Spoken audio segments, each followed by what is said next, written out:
The financial system does not control you with force. It controls you with psychology. Think about it. Right now, you believe you are making your own choices about money.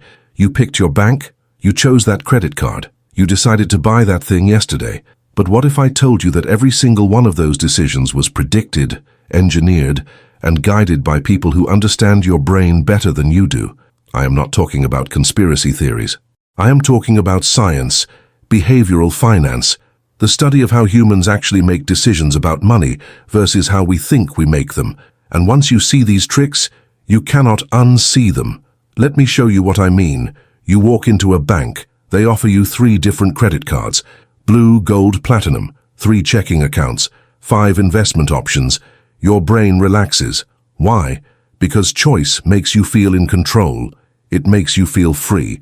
But here is the truth. All those options lead to the same place. They keep you inside the system. They keep you dependent. The bank does not care which card you pick. They care that you pick one. Any one. Because once you are in, the game changes. This is the first trick. Give people enough options to feel autonomous, but control the entire menu. You think you are choosing. You are not. You are selecting from pre-approved paths that all benefit the same entity.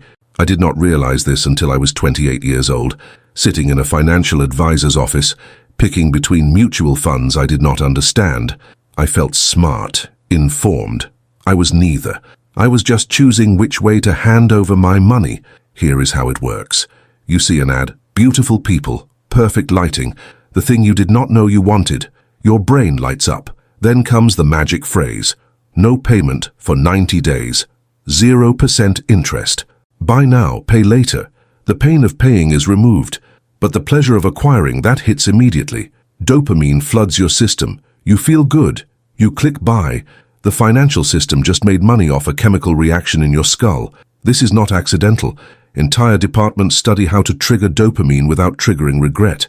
Credit cards are designed to feel light, frictionless, almost playful. Swiping does not hurt like handing over cash.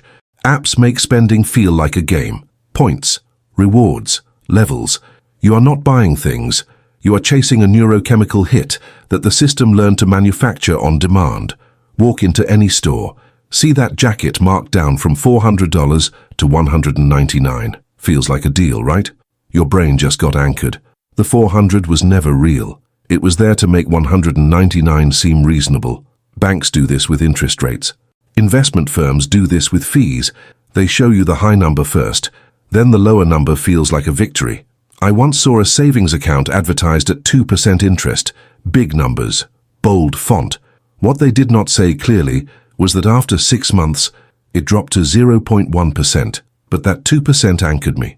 I signed up thinking I was winning.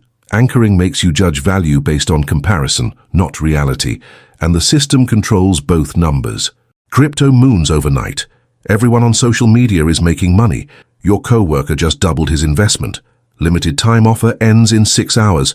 Only 3 spots left. Your survival brain kicks in. This is not about money anymore. This is about being left behind, about being the fool who missed out while everyone else won. FOMO does not just make you uncomfortable, it makes you irrational. The financial system knows this. That is why flash sales exist. Why investment opportunities come with ticking clocks. Why new financial products launch with artificial scarcity.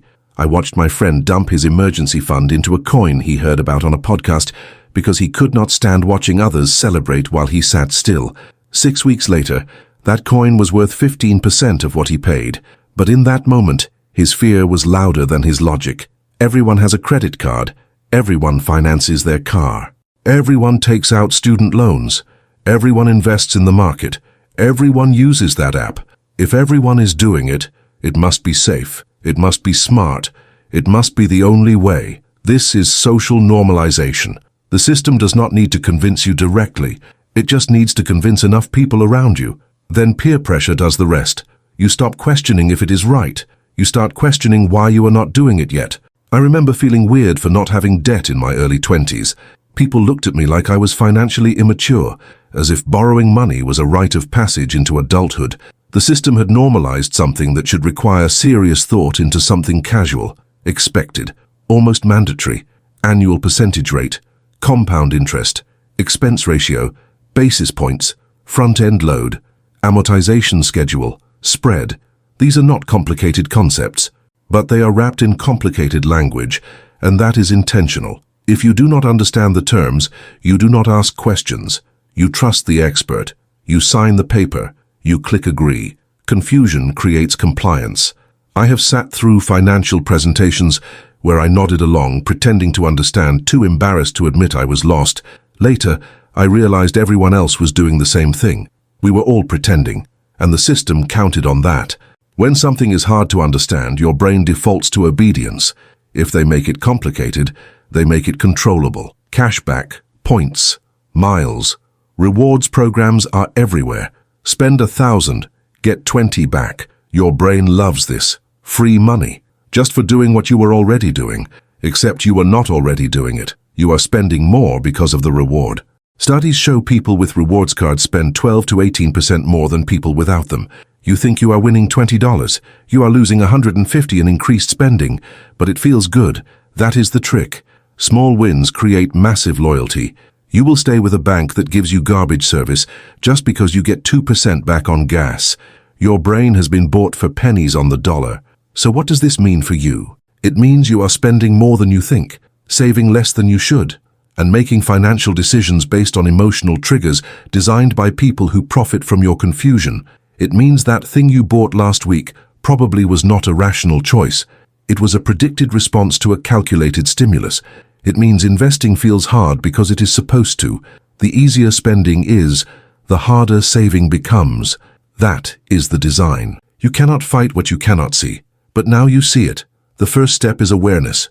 Recognize the game. When you feel urgency, stop. When you see a deal, question it. When everyone is doing something, ask why. Simplicity is your weapon. The more products you have, the more vulnerable you are. One bank account, one credit card if you must. Clear rules for yourself about spending and investing. Do not try to beat the system at its own game. Change the game. Make decisions slowly. Remove the emotion. Build friction into your spending. Make it harder to buy and easier to save. I started using cash for a month, just to feel money leaving my hands again. It was uncomfortable. That discomfort was the point. My spending dropped by 30% without trying. The financial system is not evil, but it is designed to extract, to keep you inside, to make obedience feel like freedom. You can stay in the game, or you can rewrite the rules. You can keep reacting to triggers, or you can dismantle them. The power is in knowing, and now you know. If you want part 2, where I break down even more hidden tricks the system does not want you to see, comment the word awake. Share this with someone who needs to hear it, because the more of us who see clearly, the less control they have. Your move.